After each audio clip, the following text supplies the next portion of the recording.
যদি সে আল্লাহর দেওয়া রুলস রেগুলেশনের বাইরে চলে যায়, তাহলে আমাদের চাকরি থাকবে গো? থাকবে না। আমাদের ঈমান থাকবে না, ঈমান নষ্ট হয়ে যাবে। আর ঈমান যদি না থাকে, আগেই বলেছি চাকরি না থাকলে যেমন পেনশনের সুযোগ সুবিধা পাওয়া যাবে না, আর ঈমান না থাকলে কি দুনিয়ার পরবর্তী জীবনে কি সুযোগ সুবিধা পাওয়া যাবে না? কি বলে? এখন বলতে পারেন, ভাই দুনিয়ার জীবনের পরে তো যে বললেন পেনশন, দুনিয়ার জীবনও পেনশনের ব্যবস্থা আছে।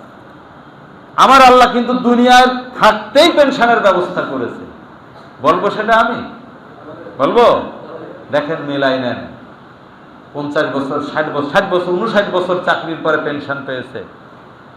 আপনি যখন 60 বছর, 70 বছরের হায়াত পাচ্ছেন, আপনি 30, 25, 30 বছর, 40 বছর পর্যন্ত ইবাদত বন্দেগী যেমনে করতে পেরেছেন, আপনি 50, 60-এর উপরে গেলে কি আর সেরকম করতে পারবেন?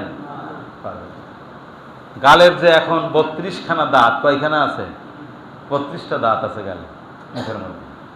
এখন যেমন মাখরাজ উচ্চারণ করে তেলাওয়াত করে আমার হাফেজ সাহেব, আমার তেলাওয়াত তো অত সুন্দর না, কিন্তু উনি তো হাফেজে কোরআন, কত সুন্দর তেলাওয়াত ওনার।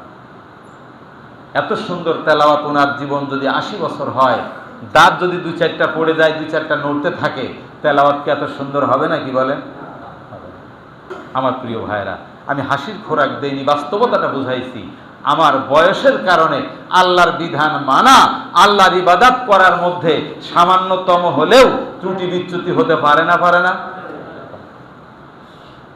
এখন আল্লাহ কি করবেন? পেনশনটা কেমনে দিবেন?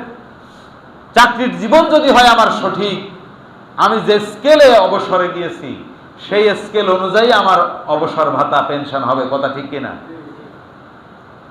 আমার প্রথম জীবনে কত স্কেল ছিল সেটা কিন্তু ধরা হবে না।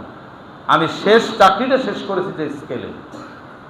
আমার প্রিয় ভাইরা, আমার আল্লাহ ফেরেশতাদেরকে বলবেন, আল্লাহর কোনো প্রিয় বান্দা যখন অপারগ হয়ে যাবে, অঙ্গ প্রত্যঙ্গগুলো সঠিক কাজ করবে না, যখন ঠিক মতো রুকু করতে পারে না, সিজদা করতে পারে না, তাসবিহ করতে পারে না, সালাতে ঠিক মতো জামাতের সাথে আদায় করতে পারে না, আসতে পারে না, শারীরিক অসুস্থতার কারণে মাজুর হয়ে গেছে, আমার আল্লাহ ফেরেশতাদেরকে বলবেন, দেখো আমার ওই বান্দা তার জীবনে সাকসেসফুল সালাত কবে আদায় করেছিল, সেই দিন তার সওয়াব কত হয়েছিল, বাকি জীবনের সমস্ত সালাতের সওয়াব সেভাবে তোমরা হিসাব করে দিয়ে দাও।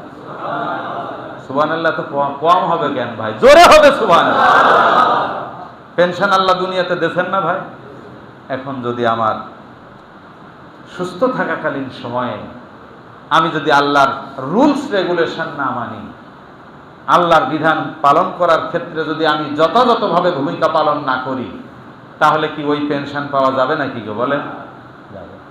প্রিয় ভাইরা, এজন্যে আমি আপনাদের কাছে বিনীত অনুরোধ করতে চাই, আল্লাহর রহমত থেকে নিরাশ হওয়া যাবে না।